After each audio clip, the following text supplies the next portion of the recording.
A Caolha, de Júlia Lopes de Almeida.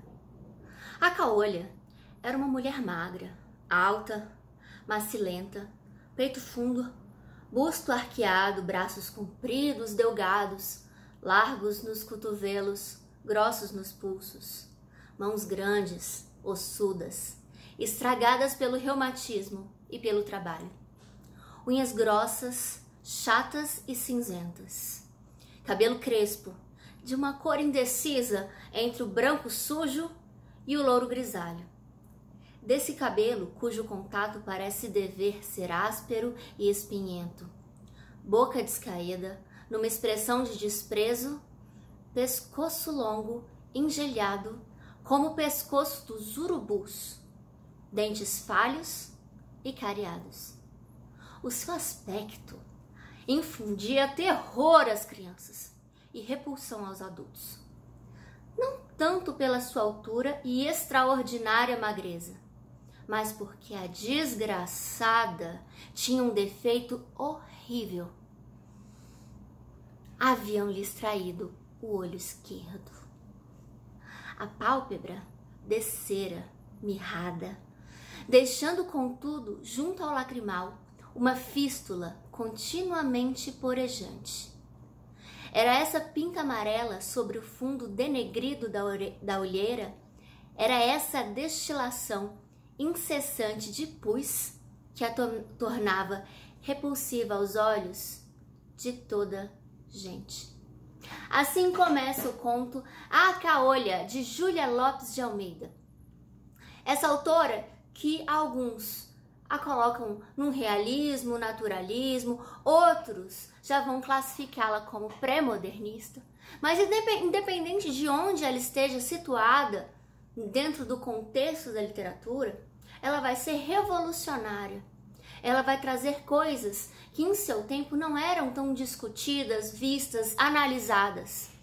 Ela traz, por exemplo, aqui uma mulher com aspectos que chamam muito a atenção. E reparem que a Caolha não tem nome na obra. A Caolha é referida como a Caolha, porque esse aspecto físico dela a determina, coisa muito comum no naturalismo, que vocês já devem ter estudado. A gente tem, por exemplo, o mulato no naturalismo. A gente tem vários textos que caracterizam as pessoas pelas suas formas físicas. Porque a gente sabe que dentro dessa visão determinista, o homem é produto da sua expressão física, além da raça, mas de qualquer característica que possa levá-lo a ser de uma maneira e não de outra.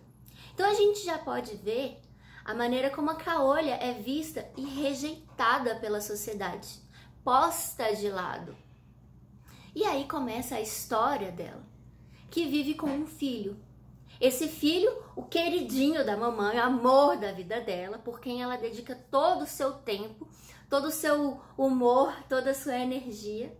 E é um filho que, em princípio, quando pequeno, é muito carinhoso com ela, cheio de beijos e abraços.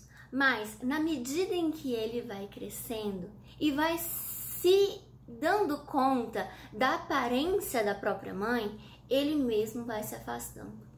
E nós não sabemos até que ponto isso ocorre por uma percepção pessoal ou por uma percepção coletiva que ele compra. Ele continua gostando da mãe, ele continua próximo à mãe, mas já não lhe beija o rosto. E na escola, ele recebe o maior bullying. Reparem que eu estou usando o termo bullying, que na época, final do século XIX, não se usava, não se tinha, não se sabia o que era isso. Mas hoje nós podemos dizer, com esse vocabulário recente, que é uma forma de bullying. As crianças chamavam de, olha só, o filho da Caolha, o filho da Caolha. E era assim que ele era visto por todos os coleguinhas e pais de coleguinhas, enfim. Aquilo doía tanto no menino, que se chama Antonico, quanto na mãe, claro. Ver o filho sofrer e ainda mais sofrer por uma característica sua, isso a magoava. E com o tempo, o menino foi sofrendo com tudo isso e falou para a mãe: não quero mais ficar na escola. Ele saiu da escola, foi trabalhar numa oficina, mas mesmo assim o apelido continuava. O filho da caolha, aquele ali? Filho da caolha. E a vida era muito complicada com isso. Ele foi se afastando cada vez mais da mãe, tentando talvez inconscientemente se afastar desse apelido, desse mau julgamento que era feito. A mãe conseguiu colocá-lo num outro emprego e ela conversou com pessoas lá para pegarem leve. Ele até que conseguiu uma certa paz. E em um determinado momento acontece aquilo que sempre vai acontecer uma vez na vida. Antonico se apaixona por uma moreninha que era uma gracinha. Ele fica todo apaixonado. Escreve uma carta a ela, dizendo suas boas intenções, pedindo-a em casamento. E ela responde, dizendo que sim, tudo bem, desde que ele deixe de morar com a mãe. Afinal de contas, ela não queria ser a neta da caolha. Isso é o fim para Antonico. Como ele vai fazer isso? Decidir entre o amor de sua vida e sua mãe. De certa forma, também um amor de sua vida. Como é que ele toma essa decisão? Então ele fica tenso, desorientado e conversa com a mãe. Mãe, eu vou ter que morar mais longe, mais perto do trabalho. Mas quem pediu isso, na verdade, foi o meu chefe. Sabe como é?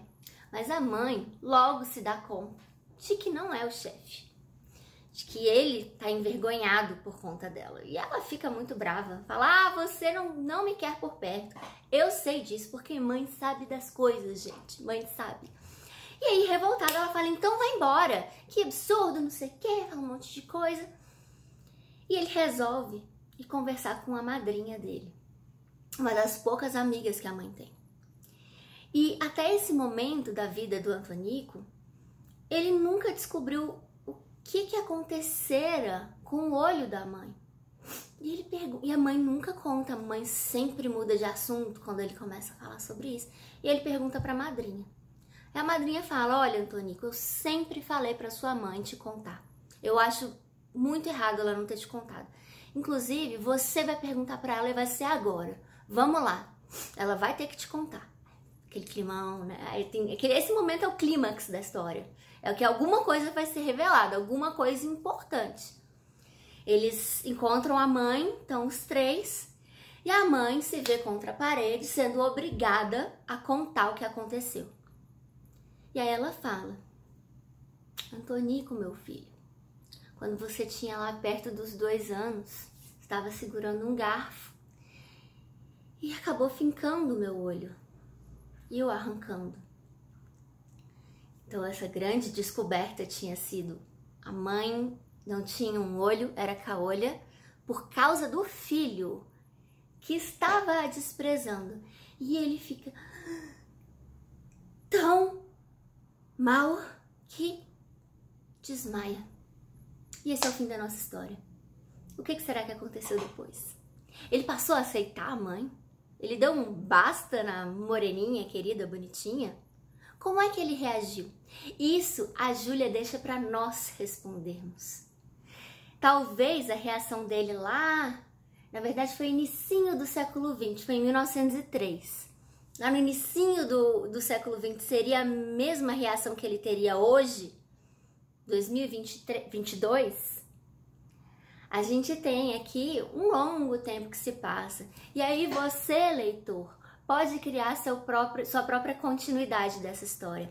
É muito bom porque deixa esse gostinho, essa vontade de saber mais. E é justamente o que esses autores querem de nós. Vamos pegar agora a parte técnica do texto. Falamos já que foi escrito pela Júlia Lopes de Almeida, que eu imagino que poucos de vocês conhecem, o que é normal. Infelizmente, não por ela não ser tão boa, mas por ela ser uma mulher, numa época em que mulher não devia escrever. Gente, que absurdo! Então as mulheres ficavam em casa, o dom de escrever, a habilidade era sempre dos homens. Mas Júlia escrevia muito bem, escreveu esse texto, que ele traz um narrador onisciente, ele sabe tudo o que acontece na cabeça das pessoas, é a onisciência múltipla. Ele traz algumas digressões, vocês podem perceber que ele dá uma viajada, assim, ele tem momentos de flashback, ele tem momentos em que ele vai no passado e volta para o presente. O nome disso é analepse. E o que mais a gente tem que saber do texto é como é que a Júlia brinca com o grotesco. O grotesco que existe no nosso dia a dia. Todos nós temos algum aspecto grotesco. Ele pegou um aspecto e colocou em evidência, ela pegou um aspecto e colocou em evidência nesse texto para ele ser explorado, muito visto, analisado. A gente vai ter um texto em formato de conto, que é um texto em prosa, lembrando da diferença de prosa e poesia. Prosa é escrita em parágrafos, é um texto bem curtinho, que ela vai falar muito do feminino. Isso é muito importante na nossa literatura, que é uma literatura tão masculina por tantos anos. É esse feminino, esse amor de mãe, o amor incondicional, e é uma reflexão que a gente traz se ele é construído ou é inato, essa doação que ela tem pelo filho.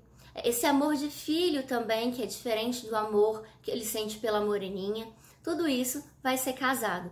Isso pode ser cobrado no PAS da UNB a partir de trechos do conto.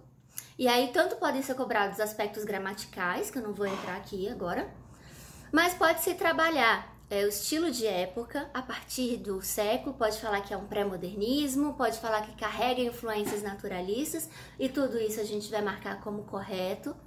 A UNB pode trazer essa questão da perífrase, que é ela pegar o caolha e tratá-la como um apelido mesmo da mulher. Ela pode trabalhar isso como uma caracterização da pessoa. Ela pode traçar questões de relações humanas, de ideologias, de conflitos. E vocês vão responder com bastante maestria, tendo lido o conto e tendo assistido a esse vídeo. Espero ter sido útil para vocês. Meu nome é Priscila Daledoni. Estaremos aqui com mais obras do PAS e existem outros vídeos aqui que eu aposto que vocês vão gostar bastante. Um beijo, até a próxima!